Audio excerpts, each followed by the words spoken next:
iniciaríamos, Félix, mencionando que en 1953, cuando tú tenías escasos 15 años, Sí. inicias realmente tu experiencia en el diseño. Sí. Te introduces a trabajar justamente en una agencia de publicidad, McCann Sí, Erickson, sí. que era famosísima, Claro, era de- y allí nos interesa mucho saber cómo fueron tus primeras experiencias como diseñador. Claro, bueno, siempre dibujaba, siempre tenía interés en la cultura, en la lectura. Uno de los vecinos era un maestro de escuela y realmente con un interés en la cultura también, en la literatura. Y diría que siendo prácticamente un adolescente ya estaba en contacto con lo que es la literatura, la música y las artes visuales en su sentido más amplio. Y mi familia fue determinante. Mi padre era un hombre muy creativo, hiperactivo, yo diría, es un término relativamente reciente, aunque como fenómeno no es reciente.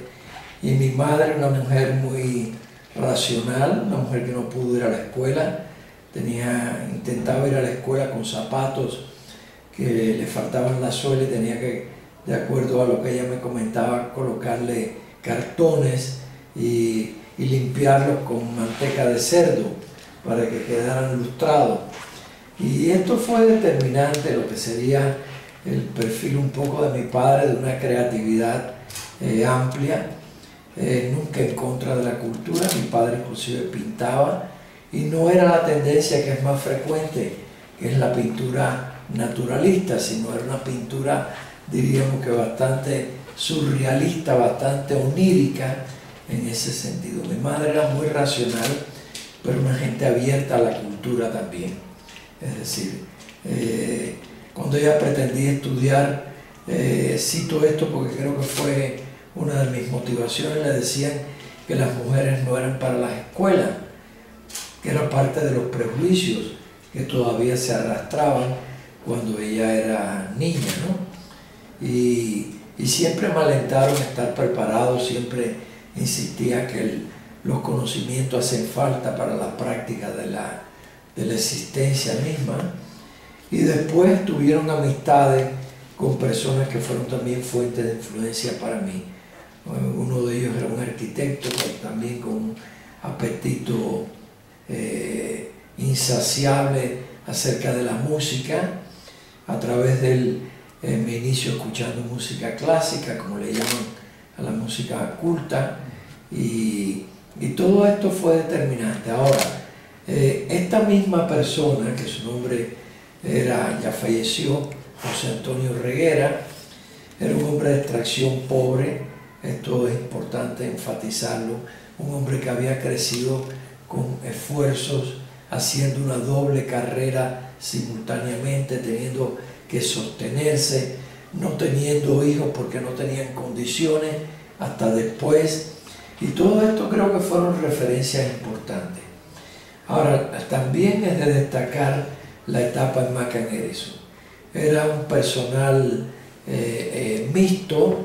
El director de arte, José Luis Rivera Chacón, era un hombre también con apetito hacia la cultura, que había estudiado pintura, y como ocurría con bastante frecuencia y todavía se reitera, se tenía que inclinar a este mundo del diseño como modus vivendi. Era el director de arte, allí se recibían las pocas revistas que se publicaban en esa etapa de la historia sobre todo este mundo del diseño gráfico. Bien, claro, a ellos le llamaban publicidad, pero prácticamente es lo mismo, no hay diferencias entre publicidad.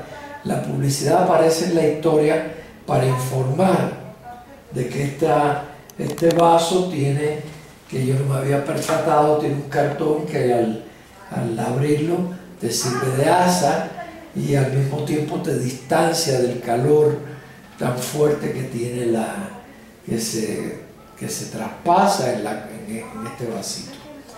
Y también un inglés fue muy determinante para mí.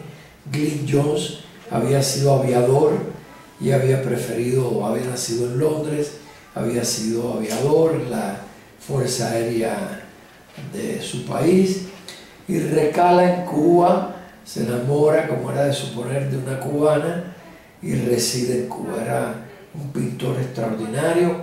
Juntos íbamos al cine, íbamos a ver películas del neorrealismo italiano. Todo esto era importante.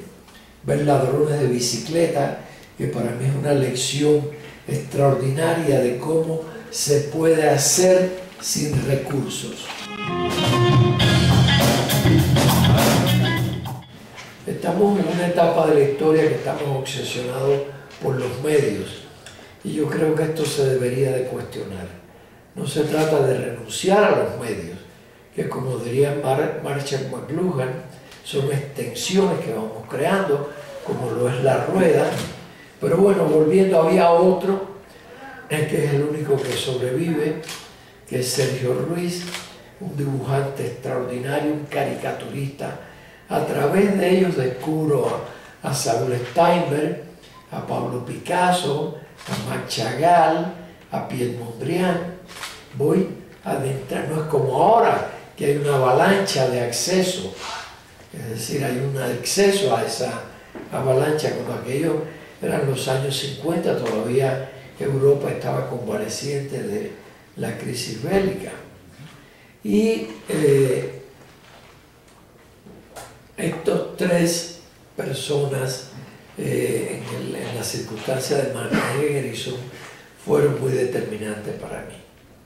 Ahora, lo interesante también que deseo hacer énfasis es cómo sobre todo mi madre me insistía a la superación, prepararte, el estudio, pero con un sentido práctico.